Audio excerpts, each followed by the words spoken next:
Let's do a skin prep for a smooth and flawless foundation application. Okay, here I'm using the Nirvana Botanics Glow Facial Toner. It's a hydrating toner and it's very good for makeup prep. You can use any hydrating toner of your choice, but make sure it's an hydrating one, not an exfoliator.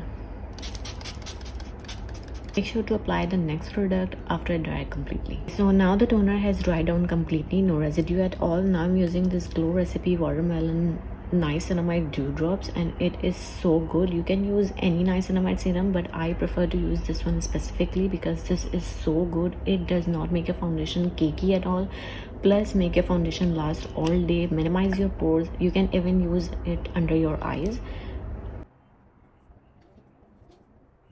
Okay, now I'm using hyaluronic acid, this one, and you can use any hyaluronic acid. Okay, so the last step is to use the eye cream. Eye cream is a must. I prefer to use this one, Olehenriksen Banana Bright Eye Cream, but you can use any eye cream.